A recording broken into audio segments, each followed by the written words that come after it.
डायन सहेलियां। रिया, प्रिया और स्नेहा तीनों बचपन की पक्की सहेलियां हैं। पढ़ाई पूरी करने के बाद वो तीनों एक साथ एक ही कंपनी में जॉब ज्वाइन करती हैं और जोधपुर के लिए निकलती है। शहर में नए होने के कारण उन्हें घर मिलने में मुश्किल हो जाती है। यार, कितने दिनों तक होटल में रहकर दुगना पैसा देंगे?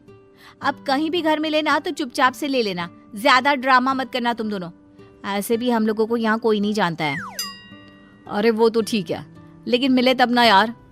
हम लोगों को कौन सा मजा आ रहा है इस तरह होटल में पैसे वेस्ट करने में। तभी स्नेहा को कॉल आता है। एक घर रेंट पर है, आप लोग देखना चाहते हैं तो अभी आ सकते हैं। हाँ, हम तुरंत आ रहे हैं। तीनों ब्रोकर के पास जाती हैं और घर उन लोगों को पसंद भी आ जाता है। ये फाइनल कर दीजिए, हमें ये पसंद है।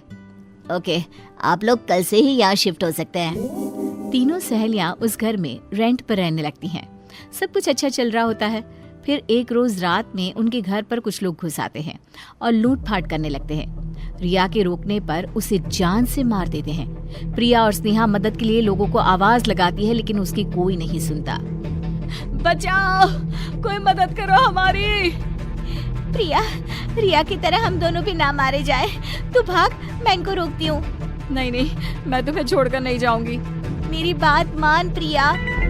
गुंडे उन दोनों के साथ जबरदस्ती करने लगते हैं और प्रिया जैसे तैसे भाग निकलती है। गुंडे स्नेहा को भी मार देते हैं और सब कुछ लूटकर फरार हो जाते हैं। अगली सुबह जब प्रिया वापस घर आती है तो लाशें देखकर खूब रोती है। मैं तुम दोनों की मौत को यूं खाली नहीं जाने दूंगी। इन दरिंदे इंसानों को यूं मैं नहीं छोड़ूंगी।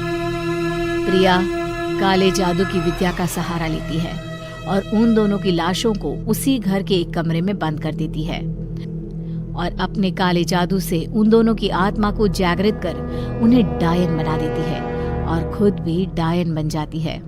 वहाँ के आसपास के लोगों को लगता है कि तीनों मारी गई है। उनकी मौत के बाद से ही वो घर यूं ही पड़ा रहता है। कोई भी आदमी उस घर को ना रेंट पर लेता, ना वहाँ कोई भटकता।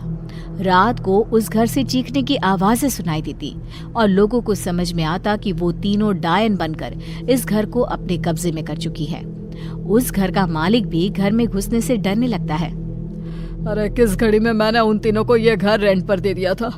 इतने दिनों से यहाँ साफ सफाई भी नहीं हुई। क्या करूँ अब मैं? प्रदीप अपना दिमाग चलाता है और एक गरीब नौकर को बहला फुसला कर कहता है, अगर तुम इस घर की सफाई अच्छे से कर दोगे ना तो मैं तुम्हें 3 गुने पैसे दूंगा। वैसे अभी दिवाली भी आ रही है, तेरा भी काम हो जाएगा। लेकिन साहब, मैंने सुना है वहाँ डायनों ने अपना घर बना रखा है। अरे यह सब अफवाह है। देख ले, तेरे पास खाने के लिए पैसे तक नहीं है। मुझे क्या है, इतने पैसे में तो कोई भी काम कर देगा। नहीं साहब, मैं करता हूँ, अब चिंता मत कीजिए। नौकर घर के अंदर चला जाता है और पूरे दिन साफ सफाई करने के बाद बुरी तरह थक जाता है। साहब ठीक ही कह रहे थे, यहाँ कोई डायन वायन नहीं है। चलो यहीं सो जाता हूँ, कल सुबह चला जाऊंगा। नौकर उसी घर में सो जाता है और आधी रात होते ही उसे चीखने और चिल्लाने की आवाजें आने लगती है। बचाओ! इन दरिंदों से हमें बचाओ! बचाओ! नौकर उठता है और इधर उधर देखने लगता है, लेकिन उसे कुछ दिखाई नहीं देता। फिर एक बंद कमरे में उसकी नजर पड़ती है। ये हमरा वहम होगा। इतना सुन लिबा है इस घरवा के बारे में कि हमरे कान बजने लगे हैं। अरे यार, ये कमरा तो हम साफ ही नहीं किए। अच्छा अभी कर ले बता, नहीं तो साहब को मौका मिल जाएगा पैसवा काटने का। नौकर उस अजीब से बंद कमरे को जैसे ही खोलता है, उसके पैर से कुछ टकराता है। वो नीचे देखता है तो भयानक बड़े मुंह वाली डायन रेंगते हुए उसकी ओर आ रही है। डायन को देखकर उसके चेहरे का रंग उड़ जाता है। डर से वो दीवार की ओर लग जाता है। जैसे ही वो ऊपर देखता है, एक डायन ऊपर से उसकी ओर उछलती है और एक उसके पीछे से।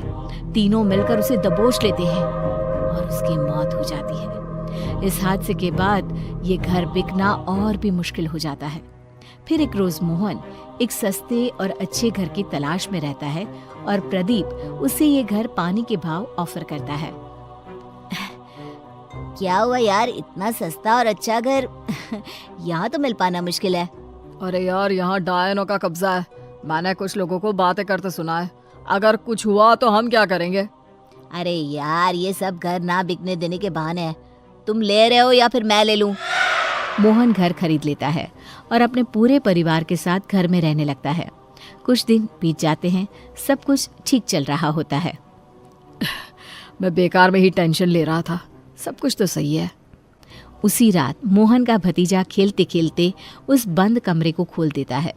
उस कमरे में बहुत अंधेरा होने के कारण वो रोने लगता है और जैसे ही उसकी माँ उसकी आवाज़ सुनकर उस कमरे में जाती है, कमरा खुद ब खुद बंद हो जाता है और तीनों डायन जोर जोर से हंसने लगती है और उन दोनों को मार देती है। डायनों की आवाज़ें घर में गूंजने लगती है। शकुंतला आवाज़ें सुनकर इधर उधर घूमने लगती है और उस कमरे को खोल देती है। अपने पोते और बहू की लाश को देखकर शकुंतला की चीख निकल जाती है। तीनों डायन घर में घूमने लगती है।